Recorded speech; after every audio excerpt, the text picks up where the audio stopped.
dia.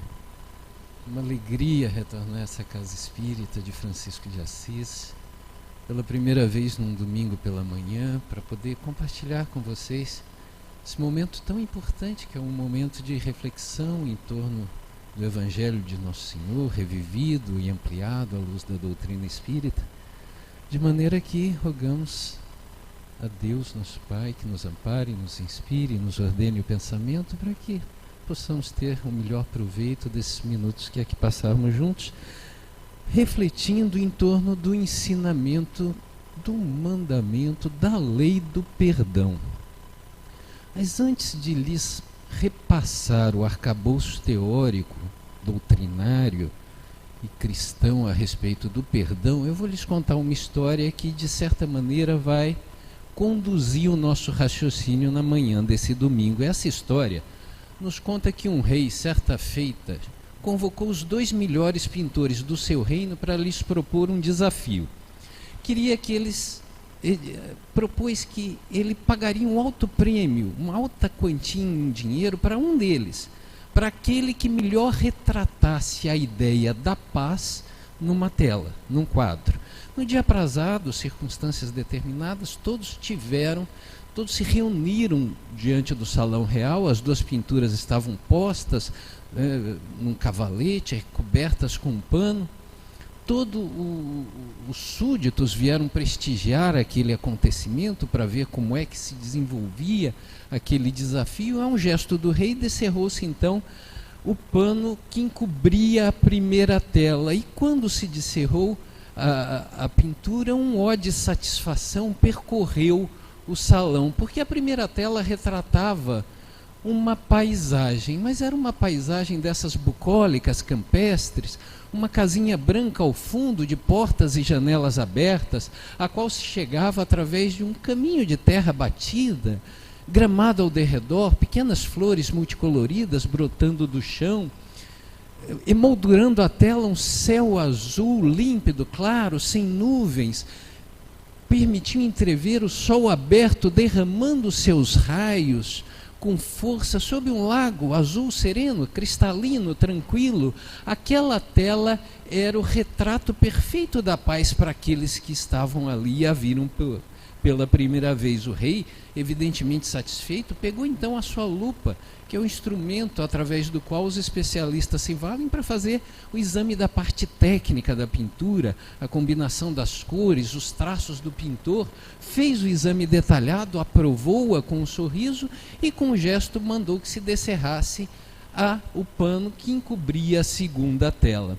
E quando se descerrou esse segundo pano, novamente um ó, mas não de satisfação, de espanto, percorreu o salão real, porque a segunda tela também retratava uma paisagem, mas era o oposto da primeira, era o negativo da primeira. Não mais dia claro, céu aberto, não, noite escura e tempestuosa.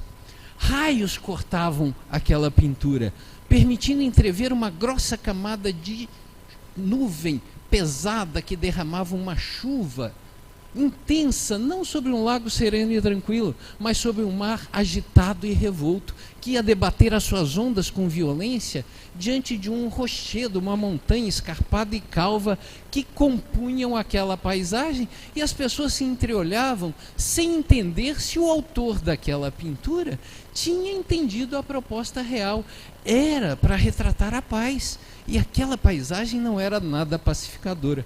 O rei, então, ressabiado, pegou a sua lupa para fazer o exame meticuloso da pintura, e eis que, ao fazê-lo, ele detectou que numa reentrância daquela rocha, onde a água das ondas do mar ia se debater com violência, o pintor fez constar ali um ninho de pássaros, em que a mamãe pássaro repousava com seu filhote sob as suas asas.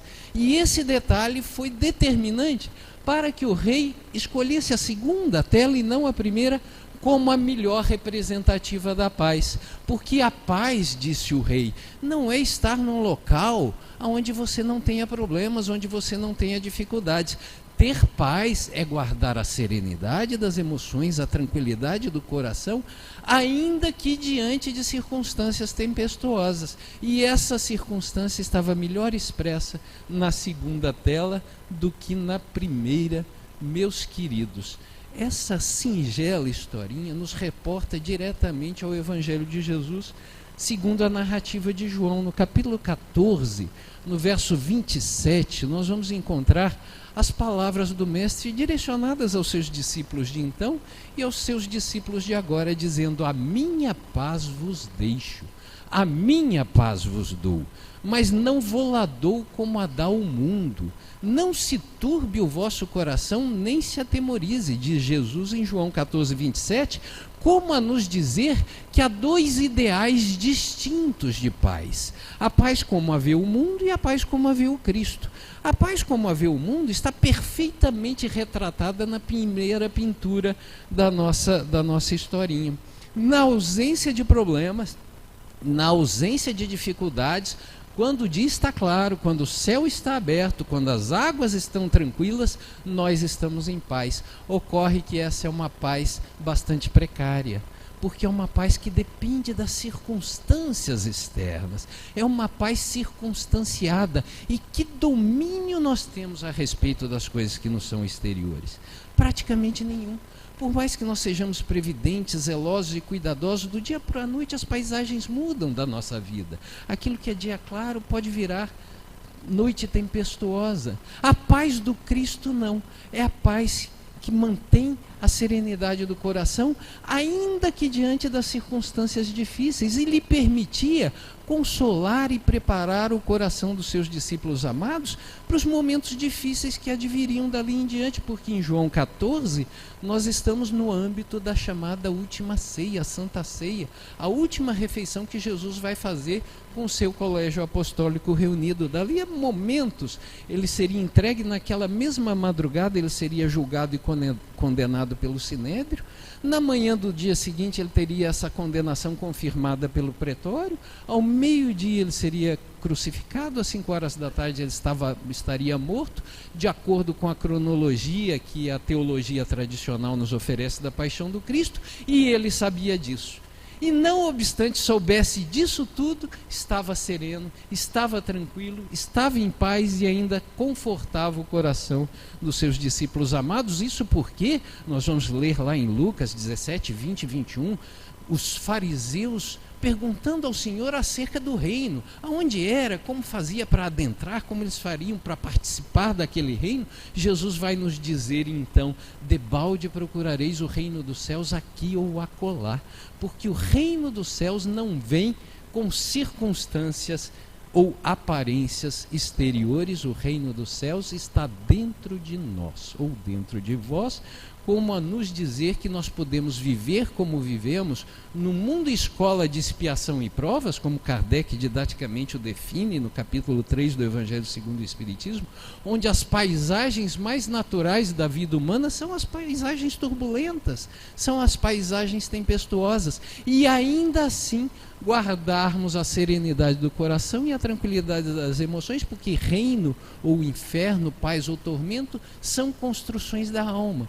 São aquisições da alma que nós temos que construir na intimidade do nosso coração. André Luiz vai contar no extraordinário livro Missionários da Luz, quando ele passa uma semana numa casa espírita, narrando os trabalhos dessa casa do ponto de vista do mundo espiritual. No penúltimo capítulo desse livro, no capítulo 19, ele vai adentrar uma câmara de passes e ali observar os trabalhos que eram realizados naquela ocasião. E naquele momento o instrutor Anacleto, que o ciceroneava naquela oportunidade, vai dizer uma frase interessantíssima. Ele vai dizer assim para André Luiz: André, assim como nós temos alimentos que são nocivos, venenosos para o nosso corpo físico, nós temos sentimentos e emoções que são extremamente deletérias para o espírito, que desestruturam o nosso corpo espiritual com potencial de reflexo no nosso corpo físico. E vai dizer isso a propósito do atendimento fluidoterápico que eles prestam naquela oportunidade a uma irmã encarnada que adentra a câmara de passes guardando grave turbulência no coração. energias concentradas muito destrutivas na área coronariana que a predispunham ao infarto iminente. E o instrutor Anacleto, depois de dissiparem aquelas energias destrutivas, restabelecerem o equilíbrio orgânico daquela irmã, vai dizer que ela adentrava a câmara de passes em situação tão precária em razão de uma áspera discussão que ela tivera tido com o marido pela manhã daquele mesmo dia. E ali ele acrescenta: naqueles indivíduos que não têm a vida de oração desenvolvida, essas emoções desregradas, essas paixões têm um potencial destrutivo muito grande, inclusive do ponto de vista orgânico. Na mesma linha de André Luiz, Emmanuel, o instrutor Emmanuel, vai dizer no livro Leis de Amor, no primeiro capítulo, em que ele vai tratar das causas espirituais das doenças físicas, que a mente humana é a mais poderosa instaladora de desequilíbrios e distonias que se conhece, diz ele, mais do que todos os vírus e bactérias conhecidas. E ao nos dizerem isso, esses instrutores, mais não fazem do que refletir aquilo que hoje é senso comum, que as pesquisas na área da medicina e na área da psicologia consagraram, que as nossas emoções podem se refletir desorganizando a organização fisiológica. É aquilo que a psicologia chama ou trata, num título genérico, como doenças psicossomáticas, como a dizer que é um componente psíquico, emocional, anímico, que vai se refletir no soma, no corpo físico, apenas para ficar naquelas que já se popularizaram como podendo ter, se não a etiologia direta, pelo menos no campo das emoções, um fator agravante ou mantenedor ou desenvolvedor. Nós temos na área da cardiologia, a hipertensão arterial, as disritmias cardíacas, as doenças do trato gastrointestinal, as úlceras, as gastrites, os eczemas de pele, as psoríases, as dores crônicas, as fibromialgias. Todas essas são patologias ou distúrbios ou desequilíbrios orgânicos que podem ter no campo das emoções, se não o seu desencadeador direto, pelo menos um fator mantenedor e agravante do quadro. E isso ocorre em rápidas pinceladas, porque não é o escopo da manhã de hoje discutirmos a fisiologia das emoções. Isso ocorre porque as nossas emoções provocam descargas hormonais no nosso organismo que vem em resposta àquilo que nós estamos sentindo. Por exemplo, os hormônios conhecidíssimos relacionados ao estresse, a adrenalina e o cortisol, que são despejados na corrente sanguínea e no organismo físico diante de uma situação de perigo, de risco iminente, e vem em resposta àquilo que nós estamos sentindo e vão aprontar o organismo para enfrentar aquela situação. São as emoções de ataque ou fuga, ou você enfrenta ou você foge.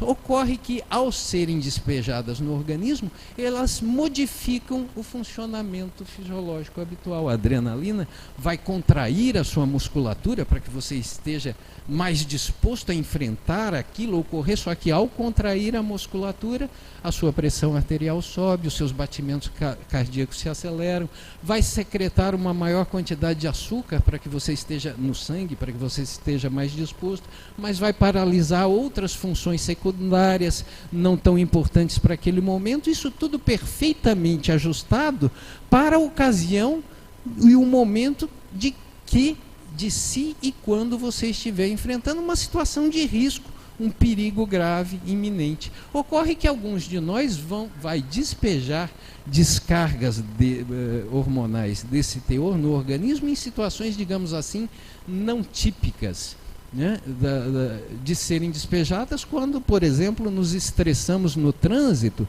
e vamos encarar o outro condutor como um adversário, ou quando guardamos animosidade no trabalho contra algum colega, contra algum chefe, e aí o repetir dessas e a frequência dessas descargas hormonais podem, ao fim e ao cabo do processo, desequilibrar o organismo, macular a organização física e ser responsável pelas instalações dos desequilíbrios e das desarmonias orgânicas. Em rápidas pinceladas, queridos, é isso que nos conta esse interessante livrinho intitulado Emoções Mortais.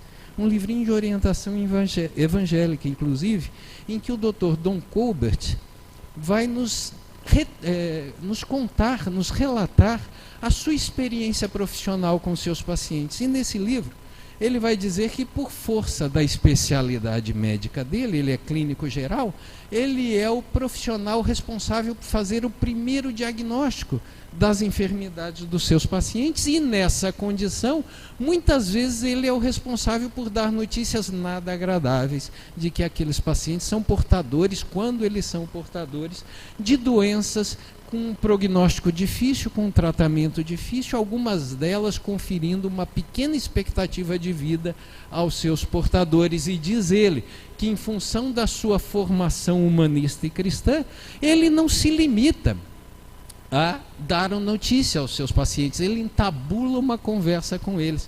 Eu nem sei se o sobrenome do Dr. Don Colbert comporta um Vasconcelos ali, mas se não comportar, dessa mesma família, né? Ele conversa com os pacientes, e nessa conversação diz que eles são capazes de detectar, os pacientes, que meses ou mesmo anos antes da enfermidade se manifestar naquela pessoa, elas foram submetidas a uma forte experiência emocional, a um trauma, a uma situação que lhes traumatizou muito, ou que foi muito difícil passar emocionalmente falando. Mas até aí, meus queridos, nada de novo, nada do que eu já não tenha falado para vocês, citando André Luiz, Emmanuel e as pesquisas médicas e científicas. A notícia mais interessante do livro do Dr. Don Colbert é a seguinte, a respeito da reação dos seus pacientes em torno desse diagnóstico, porque ele vai dizer que a imensa maioria deles, se não quase a sua totalidade, ao serem defrontados de que são portadores de uma doença, uma moléstia de difícil tratamento, resolvem mudar a maneira como encaram a vida e os problemas da vida, e passam a dedicar muito menos atenção e importância àquelas situações que eram emocionalmente difíceis para eles. Meus queridos, ele chega a falar que é como se a sentença de morte tivesse o condão de extrair o melhor daquelas pessoas. Meu Deus, quanto sofrimento inútil nós precisamos despender com as coisas da vida material, para que nós possamos aprender a valorizar as coisas na sua justa medida, dar-lhes a elas o valor devido do seu justo valor. Será que nós não nos demos conta que todos nós trazemos uma sentença de morte orgânica inserida nas células desse corpo físico que nos abriga a alma, para entender que quaisquer que sejam as circunstâncias aflitivas relacionadas ao mundo das formas, elas são precárias, são passageiras. Será que nós já não podemos revalorizar as coisas que ocorreram conosco, para que nós não despendamos tanta energia destrutiva a ponto de sermos defrontados com uma experiência amarga, de termos diagnosticado uma doença, uma enfermidade mortal? E aí o Dr. Don Colbert passa a discorrer acerca de uma tríade, um complexo emocional que ele diz particularmente nocivo, as tais emoções mortais, que dão título ao livro dele, que eu tomei emprestado para dar título a esse nosso bate-papo aqui. Ele vai nos falar das mágoas, dos rancores e dos ressentimentos como sendo essas emoções que têm um potencial destrutivo muito grande para o organismo físico, diz ele, e acrescento eu para vocês, também para o nosso espírito imortal, com potencial de vincar, para usar a expressão de Emmanuel, no livro Leis de Amor, o nosso corpo perispiritual, e nessa condição refletir-se numa existência futura, predispondo o organismo a fragilidades orgânicas. E o Dr. Don Colbert começa a falar com o seu leitor a respeito das mágoas, dos rancores e dos ressentimentos, fazendo uma pergunta que eu transfiro para vocês, meus amigos dessa manhã de domingo. Ele pergunta assim: se você tem no seu passado alguma experiência fática, que tenha sido emocionalmente mais difícil de passar por ela, que lhe tenha magoado mais, que lhe tenha marcado mais. Pode ser, exemplifica ele, no campo profissional, a preterição numa promoção que você se julgava merecedor, ou a demissão sem justa causa de um emprego que você detinha. Pode ser no campo afetivo, a dor de uma separação, a dor de um divórcio, a dor de uma traição, a perda de um ente querido, qualquer coisa que você tenha no seu passado que lhe tenha sido particularmente doloroso.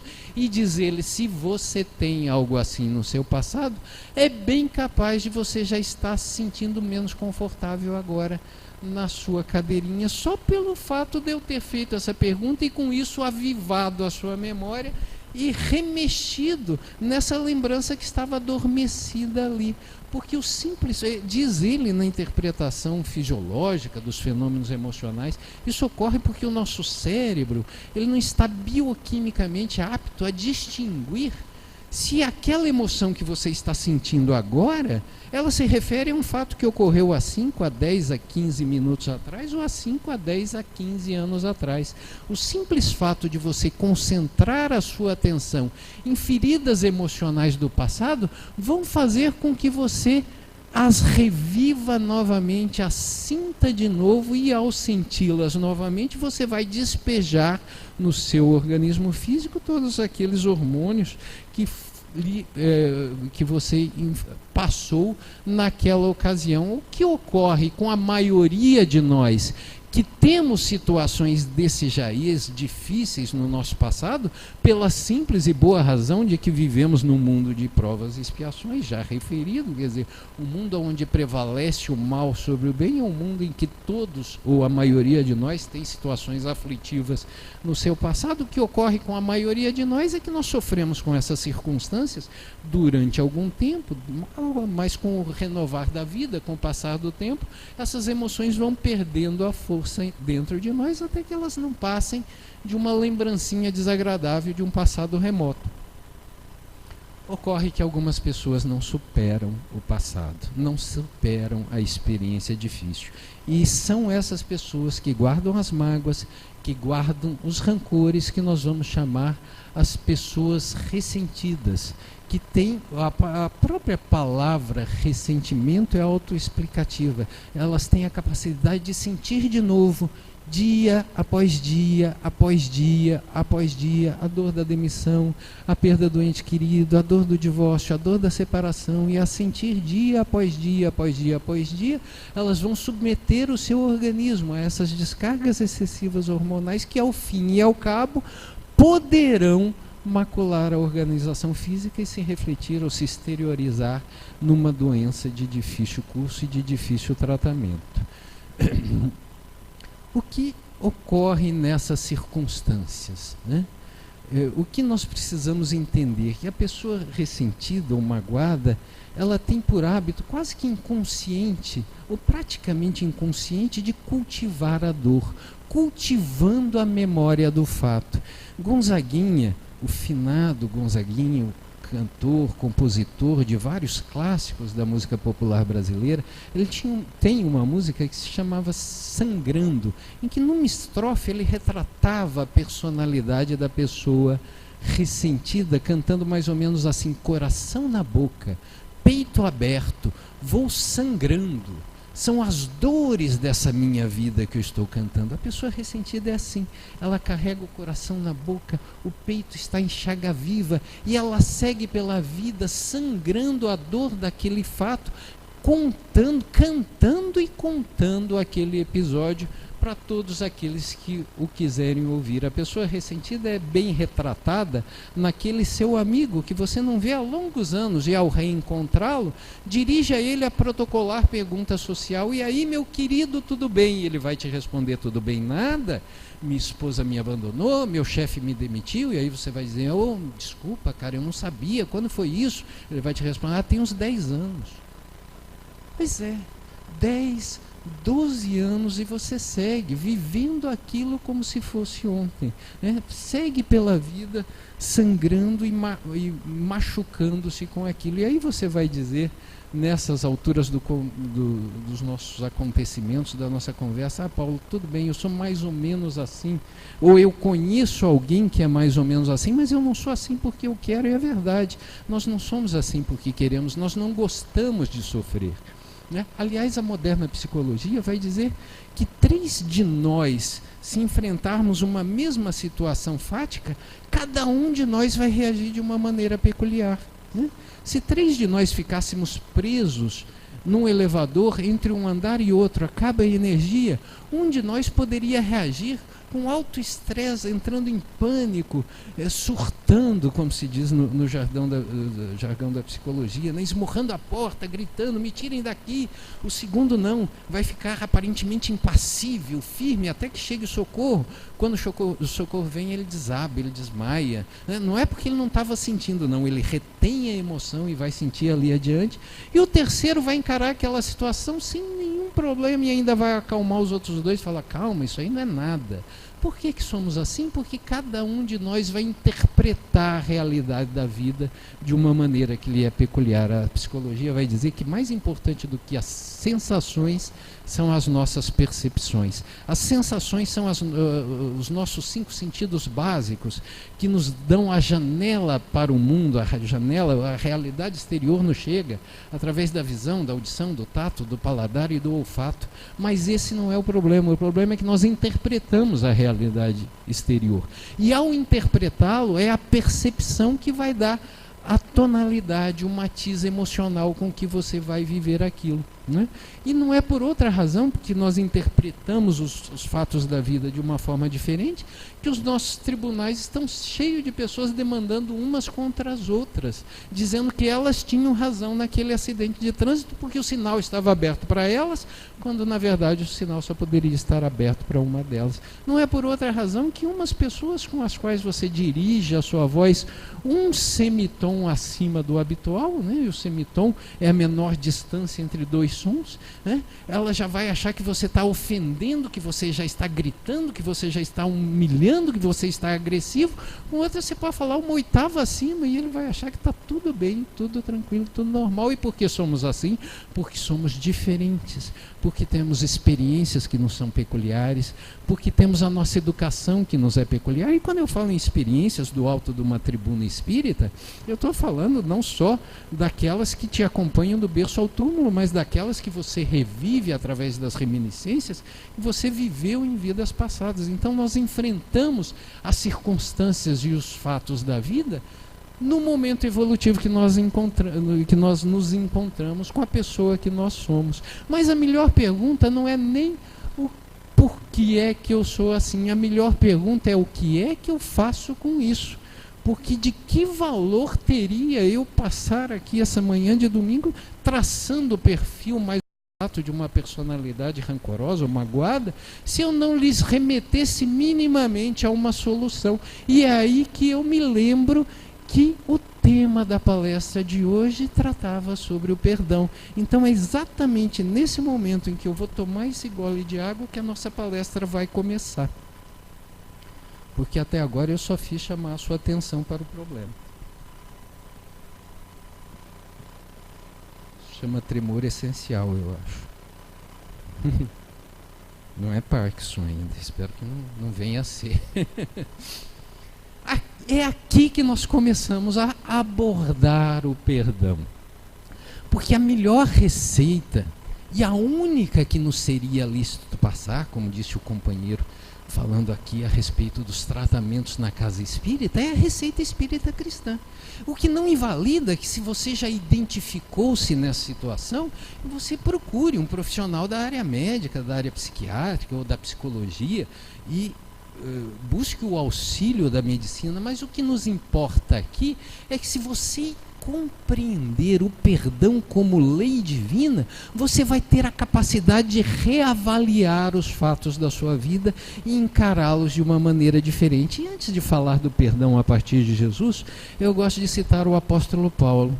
Porque o apóstolo Paulo, na sua epístola aos Filipenses, ele tem uma receita de extremo bom senso emocional. Em Filipenses 3, 13 e 14, Paulo vai dizer assim para os seus irmãos de Filipos, na Grécia, E aqui do Francisco de Assis, nessa manhã de domingo, ele diz assim: meus irmãos, uma coisa eu faço, deixando para trás, deixando no passado as coisas que ficaram para trás, prossigo para aquelas que estão adiante de mim em busca do alvo, que é o chamamento de Deus na pessoa de Cristo Jesus. Olha que conselho de extremo bom senso emocional. Paulo diz: meus queridos, que ficou no passado, você não tem mais domínio sobre aqueles fatos. Então você se abre para as coisas que estão adiante de ti e vão em busca delas, desses novos objetivos que a vida vai se lhe apresentar. E aí você vai estar me dizendo: ah, mas esse Paulo não passou pelo que eu passei. Esse Paulo não sofreu o que eu sofri. E é bem verdade que Paulo não passou pelo que você passou. Mas não é verdade que Paulo não tenha tido as suas dores, as suas dificuldades, os seus problemas. Porque se você leu o extraordinário livro histórico espírita Paulo Estevão, do instrutor Emmanuel, se não leu, apressa-te a ler, você vai ter entendido que o jovem Saulo de Tarso era um orgulho da raça judaica. Ele ocupava um alto posto político e religioso no Sinédrio, que era a suprema corte do judaísmo. E estava cotado para ser o sucessor do grande Gamaliel. E dentro da sua pureza de convicção à Torá e a Moisés, Paulo perseguia os seguidores da seita do Nazareno, que ele entendia ofensivas à sua crença judaica. Ocorre que, como vocês sabem, na estrada de Damasco, Paulo se converte a Jesus, tem um encontro com o mestre e se converte a Jesus. E ao se converter a Jesus, Paulo perdeu tudo. Perdeu tudo. Começou perdendo os cargos políticos que detinha no Sinédrio. E ao perder o cargo, Paulo perdeu o dinheiro. E ao perder o cargo e dinheiro, Paulo perdeu prestígio. E ao perder o cargo, dinheiro e prestígio, Paulo perdeu os amigos. E ao perder isso tudo, Paulo perdeu até o apoio da família, porque o pai não consegue compreender aquela súbita conversão do seu filho, acha que ele enlouqueceu ou quer envergonhá-lo e põe-no para fora de casa. E ao perder isso tudo, Paulo não ganhou nada de imediato, porque Paulo, convertido, vai em busca de Pedro, na casa do caminho em Jerusalém, em busca de acolhimento, e relata a sua conversão. E Pedro cristamente ouve Paulo, mas prudentemente não o acolhe. Fala: pensa lá consigo, até ontem você estava apedrejando Estevão e agora vem dizer que se converteu. Então fica ali à distância para que a gente possa testemunhar essa sua conversão. E Paulo fica 3 anos sozinho, sem as relações que tinha de antigamente, sem as novas relações que ele ainda não havia formado. E eu não sei se para vocês isso seria suficiente, meus queridos, mas para mim talvez seria mais do que suficiente para Paulo se sentir a mais infeliz das criaturas, o mais desditoso dos seres, o mais rejeitado do mundo, e não fazer mais nada. E se Paulo não fizesse mais nada, não realizasse 1/5 da obra que ele realizou, Paulo não seria o responsável, como foi, pela universalização dos ensinos de Jesus, o responsável por tirar da estreita fronteira da Palestina do século I os ensinamentos do mestre, para levá-lo à civilização ocidental, porque Paulo foi o responsável por trazer: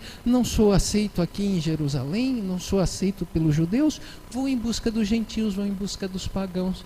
E ao fazer isso, hoje é cabível uma discussão teológica sobre quem foi a mais importante figura do cristianismo depois do Cristo, se Pedro ou se Paulo. Mas Paulo só fez isso porque não era uma pessoa dada a guardar mágoas e a guardar rancores. Aplicava em si mesmo o conselho que ele vai relatar ali em Filipenses. E coisa curiosa, nesse momento dessa sua vida em que Paulo escreve aos irmãos de Filipos na Grécia, essa epístola ela data mais ou menos do ano de 65, entre 65 e 68 depois de Cristo.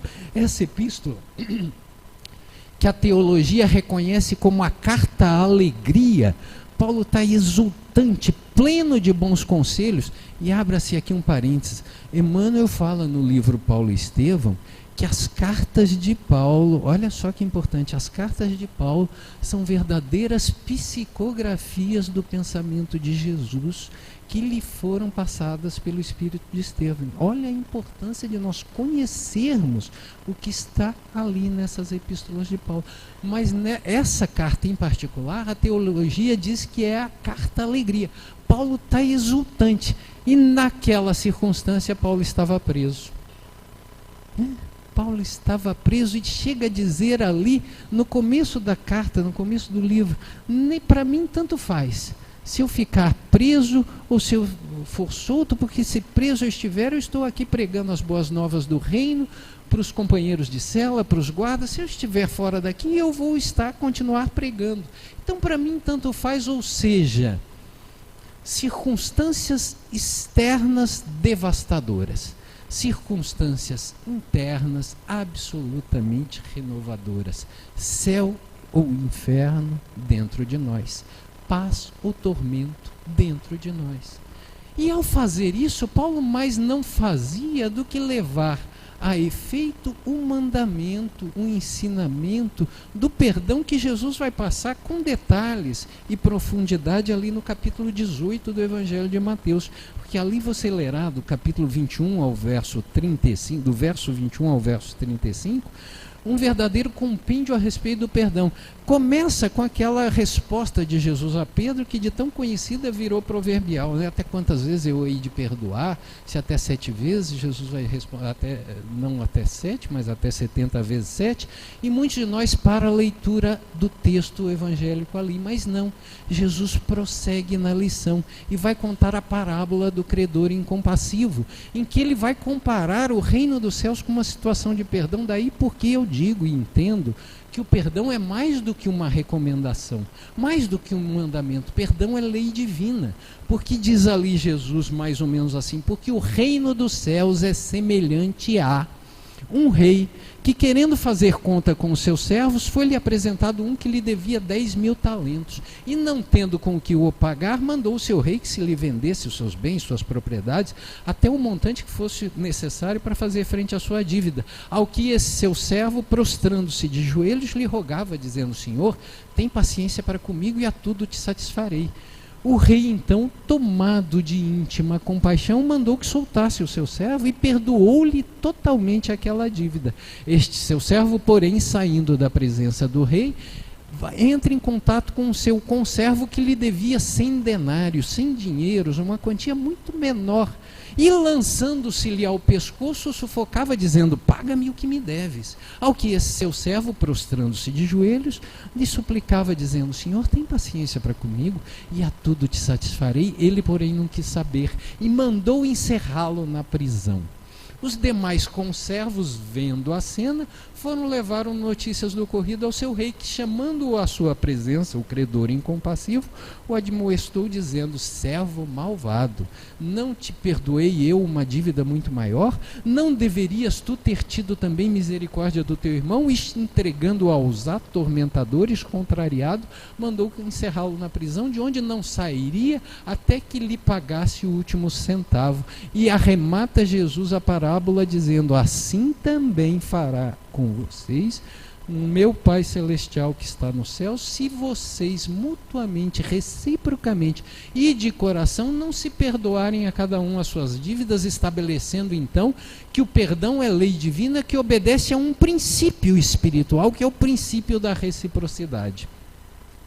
Devemos perdoar aqueles que falharam ou faliram conosco, porque nós também somos devedores da lei, e porque encontramos na misericórdia divina a possibilidade de ressarcir, renovar, reharmonizarmos com os nossos débitos pretéritos, é que nós devemos exercer essa mesma misericórdia quando fomos a vítima de algum ato impensado dos nossos irmãos, sobretudo em mundos como o nosso, de provas e expiações, onde os quadros mais comuns são os quadros tormentosos, porque senão viveremos de desamor em desamor, de ódio em ódio, a reação nociva do seu irmão vai te dar direito a uma réplica e sucessivamente a uma tréplica, e assim só vamos perpetuar a circunstância de mundos de expiação e provas em que vivemos.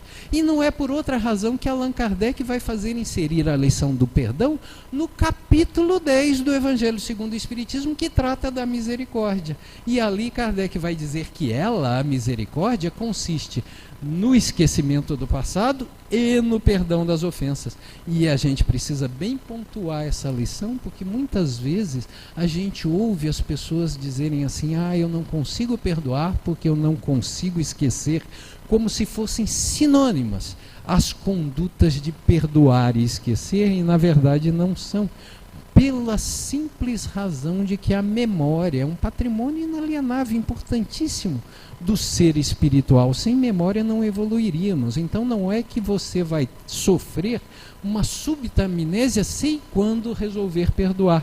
Não é esse o melhor entendimento do perdão, e nem é isso que Kardec coloca no Evangelho segundo o Espiritismo. O que está lá no capítulo 10 é que a misericórdia, essa sim, ela se desdobra em dois braços. Ela tem duas frentes, ela se manifesta de dois jeitos na vida das pessoas.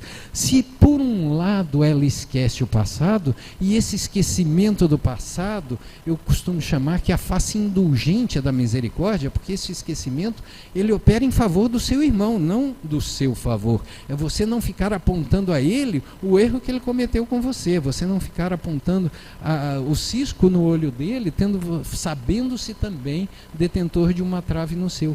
Essa é uma das faces, mas na outra, porque Kardec faz constar na frase uma conjunção aditiva, quer dizer, são duas condutas, na outra face ele perdoa as ofensas, e perdoar as ofensas, o que vem a ser então, meus queridos, a revalorização do ocorrido nos moldes que fazem os pacientes do Dr. Dom Colbert com os fatos dolorosos da sua vida. É você não se deixar dominar pelas mágoas, pelos rancores, pelos ressentimentos, pelo ódio, pelo desejo de vingança, não deixar que essas emoções deem a última palavra na sua vida e, sobretudo, diz Kardec na sua mais sublime expressão, a perdoar é pagar o mal com o bem, porque o perdão é a forma mais expressiva do amor. Nós podemos estar ligados às pessoas por dois sentimentos distintos, antagônicos, mas muito conectos. Podemos estar unidos pelos elos sagrados do amor,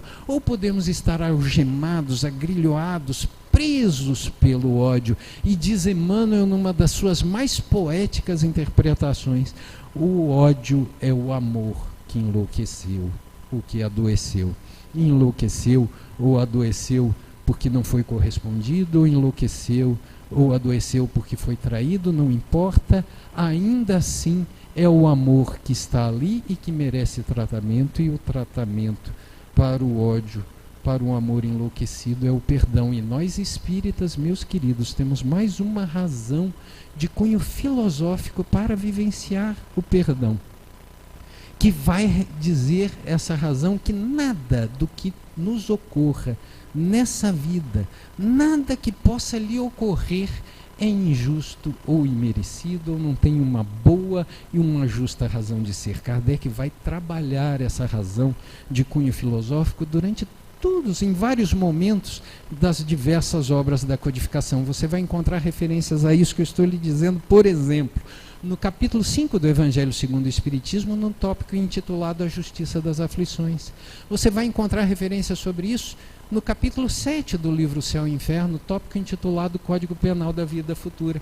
Você vai encontrar referências textuais sobre isso na resposta à questão 764 do Livro dos Espíritos, quando Kardec evoca a cena em que Pedro, intempestivo, saca a espada para ferir, para decepar a orelha de Malco, servo do sumo sacerdote que vinha prendê-lo. E naquela ocasião houve a demonstração do Cristo: Pedro, guarda a espada, porque aquele que ferir pela espada vai perecer pela espada.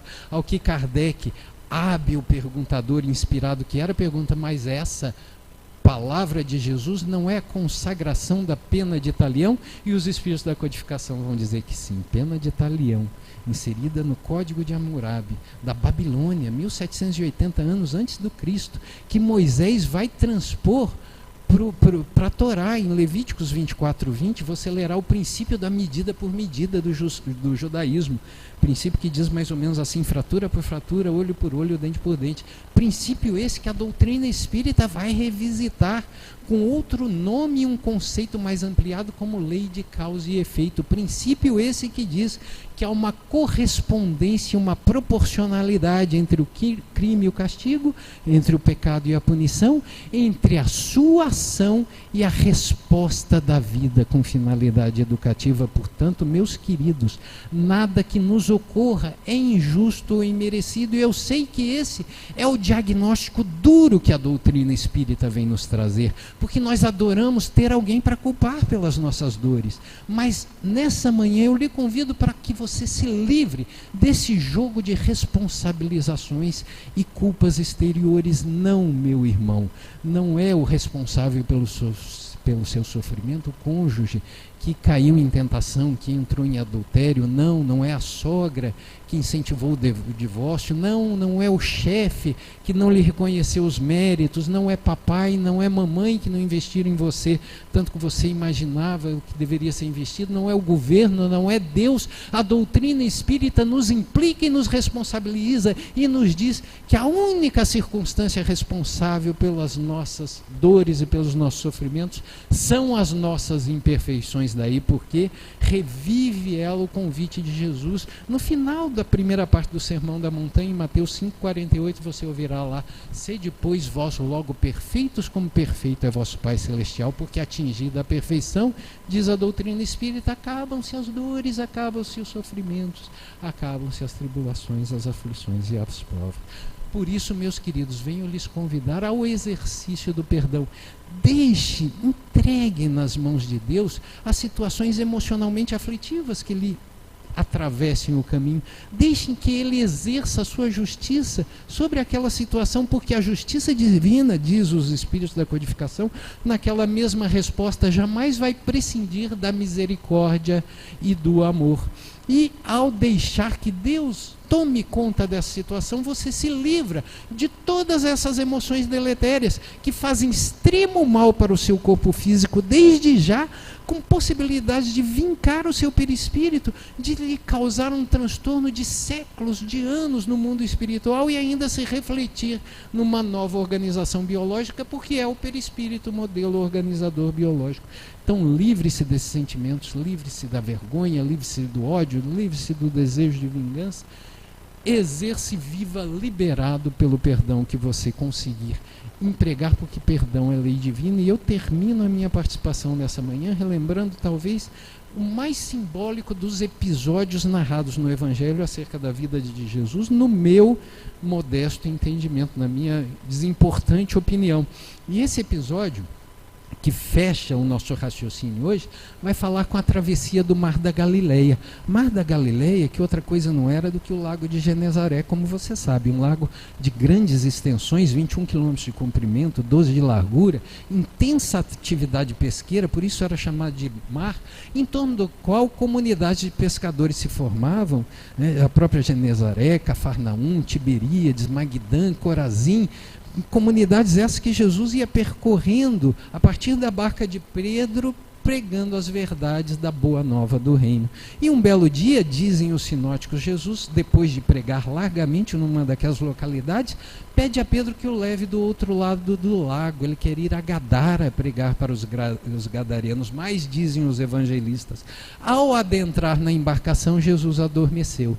E a embarcação, ao chegar mais ou menos na metade da travessia, aquilo que era um dia claro, calmo, tranquilo, como a primeira tela da nossa pintura, se transforma numa tarde tempestuosa. A tempestade se forma no horizonte, começa a ventar, começa a soprar, uma grossa chuva desaba ali de tal intensidade que 4 ou 5 pescadores experientes não estavam conseguindo contornar a situação. A embarcação ameaçava sossobrar, até que João vai e se aproxima de Jesus e acorda-o dizendo: Mestre, não te importa que pereçamos? Ao que Jesus, desperto, repreende o vento, repreende a chuva, acalma as tempestades e tudo volta ao normal. Meus queridos, você deve estar se perguntando: e o que é que tem de simbólico nisso, Paulo? O que essa passagem simboliza? O domínio que o Senhor tem sobre os ventos, sobre a chuva, sobre a natureza, sobre os fatos da vida? Coisíssima nenhuma, meus queridos. O que isso tem de simbólico é que a nossa vida, a nossa existência terrena é muito semelhante à travessia do lago de Genezaré. Muitas vezes nós caminhamos com o barquinho da nossa vida por águas calmas, águas cristalinas, dia ensolarado, sem nenhum problema. De repente, do dia para a noite, as tempestades se formam, a paisagem muda, ameaçando naufragar a embarcação da nossa existência, que está sob sério risco quando nós guardamos mágoas e rancores no coração. E o que é que nós precisamos fazer nessas circunstâncias? Acordar Jesus. Acordar Jesus, que via de regra está dormindo ao largo da embarcação da nossa vida. Porque ao acordarmos o Senhor, seremos capazes de ouvir dele: Paulo, meu filho, não se turbe o vosso coração, nem se atemorize, eu estou contigo, o Pai está no leme, vamos juntos levar a embarcação da sua vida em segurança do outro lado do lago. E que Jesus nos abençoe e nos ampare nessa travessia, muitas vezes tormentuosa da vida, para que nós possamos chegar com êxito do outro lado da nossa jornada. Muito obrigado, meus queridos, e um bom dia a todos.